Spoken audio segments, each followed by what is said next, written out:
Sudah sampai di Sabuga.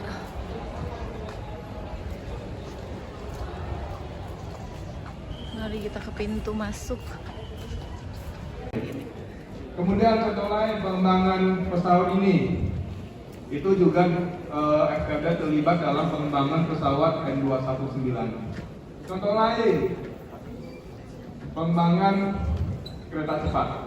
Ini bersama dengan UGM, ITS, Telkom, Unibrawl, dan yang lainnya. Nah, ini juga termasuk pengembangan di mana dari bahan tambang terus diolah, kayak gitu ya. Kemudian kita udah terakreditasi ASIN dan URES, dan dosen-dosennya juga berkualitas. Kemudian kalau kalian ingin belajar lebih lanjut tentang teknik material, kalian bisa buka YouTube, ada yang disebut dengan material diet. Di sana udah banyak talk show tentang apa itu teknik material. Silahkan dibuka dan di subscribe. Oke, terakhir, material adalah basic dari segala ilmu. Tanpa mempelajari material, tidak akan ada yang namanya engineering. Sekian dari saya.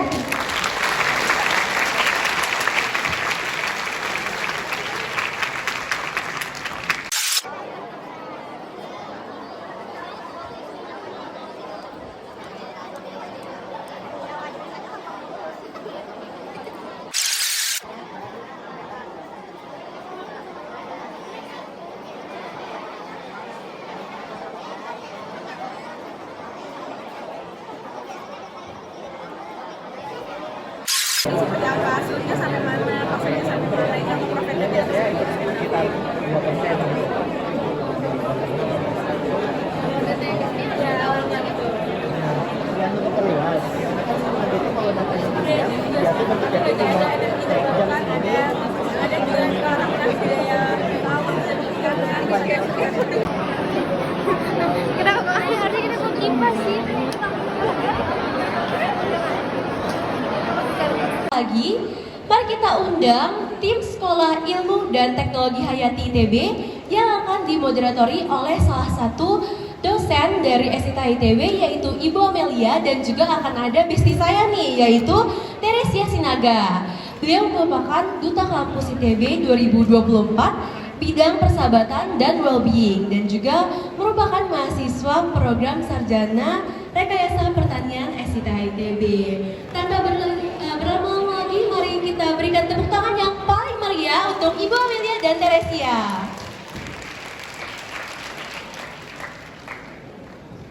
Amel, saya biasa disebutnya Amel, Bu Amel. Saya salah satu dosen SITA ITB. Jadi di sini saya juga tidak sendiri, saya ditemani mahasiswa, masih sepatah kan kayaknya, masih pantas saya. Ya, silakan bersama rekan saya. Dan saya Teresia Sinaga selaku mahasiswa Prodi Rekayasa Pertanian 2023, dan saya juga selaku Duta Kampus ITB 2024 bidang persahabatan dan well-being. Kami kali ini akan memandu acara inspiratif ini di 1 jam ke depan. Mana tepuk tangannya? Oke, terima kasih. Ini sepertinya udah pada nggak sabar nih, Bu. teknologi yang berhubungan dengan hayati, gitu ya. Dan tentu saja kami juga ujung-ujungnya adalah ingin membuat suatu industri, dalam hal ini adalah bioindustri yang berkelanjutan dengan memanfaatkan keanekaragaman hayati yang ada.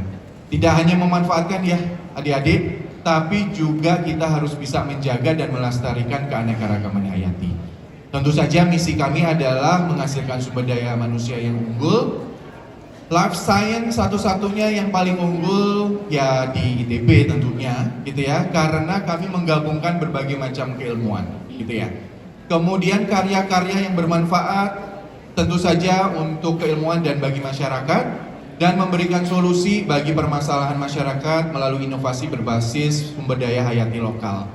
Sumber daya hayati lokal kita tidak habis-habis, gitu ya, kalau dijaga. Jadi adik-adik kalau sekolah di SITH, kerjaannya pasti banyak, peluang pekerjaannya pasti ada, gitu ya. Food security, ya, kita sudah food loss, kita sudah mau kehabisan makan nih. Kalau nggak dari adik-adik yang sekolah di SITH, dari mana lagi yang mempelajari tentang bagaimana menjaga agar food loss itu bisa dikurangi, gitu ya. dan berbagai macam hal yang lain. Gitu ya.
Di Eropa dan FDA itu berarti di US sudah dilarang.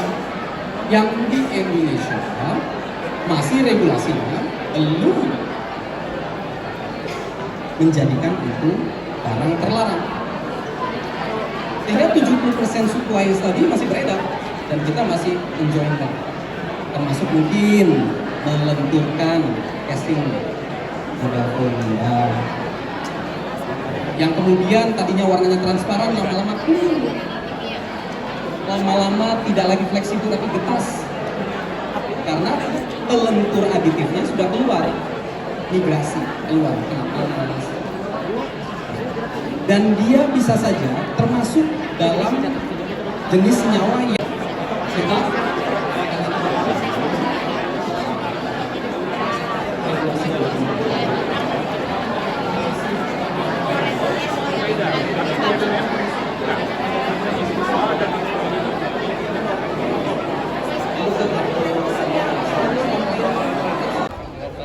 Di luar banyak yang jual merchandise. Ini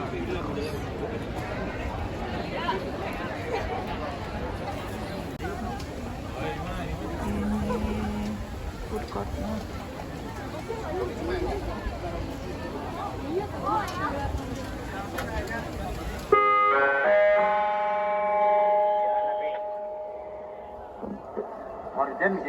Diinformasikan kepada pemilik kendaraan berplat nomor B1018 KYM itu segera memindahkan kendaraannya. Terima kasih.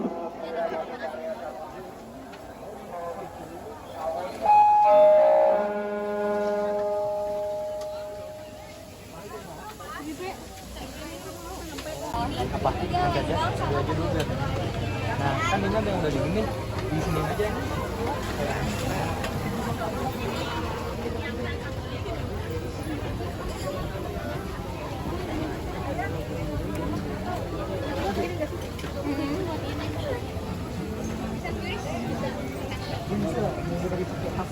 lama-lama dah.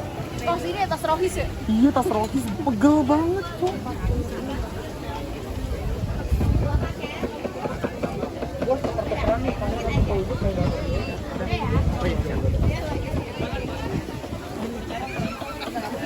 Rupa dan desain yang akan dipandu oleh Bu Nadia Arfan, dosen kuliah dari ITB. Silakan Ibu. Panik banget nih. Siapa Mas namanya? Dari mana? Sebelumnya perkenalkan, nama saya Muhammad Nafibri Hamadan Said dari SMA Kartika 191 Bandung. Mau bertanya ya, kan saya habis baca-baca sedikit di web ITB-nya langsung mengenai sejarah Fakultas Seni Rupa dan Desain. Lalu saya menemukan pada tahun 1984 jurusan Seni Rupa ditingkatkan menjadi fakultas tersendiri dengan nama Fakultas Seni Rupa dan Desain yang mencakup 3 jurusan, yaitu jurusan Seni Rupa Murni, jurusan Desain, dan jurusan Mata Kuliah Dasar Umum atau MKDU. Namun pada tahun 1999 MKDU diganti menjadi jurusan Sosial Teknologi. Nah, kalau boleh tahu, jurusan teknologi itu dalam Fakultas Seni Rupa dan Desain ini mempelajari apa? Dan ada satu pertanyaan lagi sih, tapi di sini kan juga ada departemen. Fakultas Seni Rupa dan Desain memiliki 3 departemen, yaitu Departemen Seni Rupa Murni, Departemen Seni Murni, Departemen Desain, dan Departemen Sosial Teknologi. Nah, apa perbedaannya antara jurusan dan departemen? Sekian dan terima kasih. Oke, tadi siapa nama panggilannya? Rafif. Rafif. Oke, terima kasih. Ini suka sejarah berarti ya Mas Rafif ya? Seperti fakultas-fakultas lain mengikuti perkembangan keprofesian dan keilmuan karena kita kan akademik. Jadi kita berubah karena itu. Jadi yang lalu itu sudah berubah menjadi yang sekarang. Jadi saya kira itu penjelasan. Terus tadi pertanyaan yang ini juga beda departemen dengan program studi.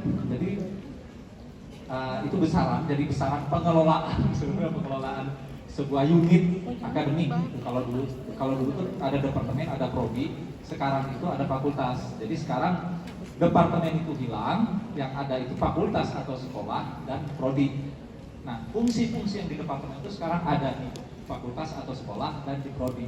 Jadi sama aja. Itu berubah kelembagaan agar sebenarnya saya nggak tahu nih, seingat saya itu agar lebih ramping dan efisien. Jadi mungkin itu ini pertanyaannya nggak berkaitan dengan ini, tapi nggak apa-apa karena saya bertugas menjawab pertanyaan, mudah-mudahan menjelaskan. Itu aja tadi ya. Oke, iya Pak, betul. Pertanyaannya itu ya. Oke, semoga terjawab ya Rafif ya.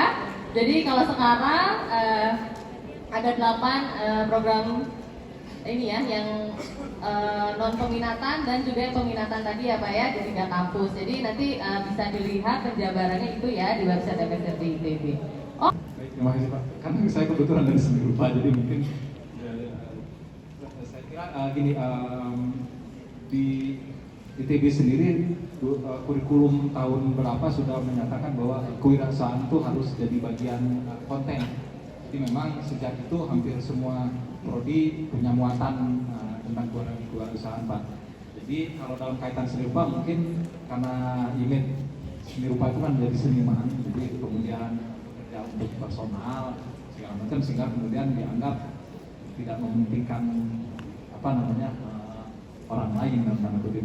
Tapi sebenarnya seni rupa juga bisa dilihat sebagai keprofesian. Jadi tadi mungkin nanti Mbak Aurora bisa menambahkan bahwa sebenarnya dalam konteks itu seni rupa menambahkan kualitas hidup kita. Jadi kalau misalnya tadi ada contoh karya-karya elemen estetik, itu contoh nyata bagaimana sebuah bentuk, sebuah patung lah, saya nyebutnya patung, kalau rancangan mungkin udah patung itu memberikan nilai tambah terhadap kualitas ruangan. Karena kan di seni rupa dan desain juga kita belajar lebih ke fenomenologi. Jadi kita hidup ini dengan segala sesuatu yang ada di sekeliling kita itu mempengaruhi. Jadi mahasiswa masuk ke sini sebenarnya mereka diajar untuk berpikir dan melihat segala sesuatu sebagai source yang akan mempengaruhi kualitas hidup kita.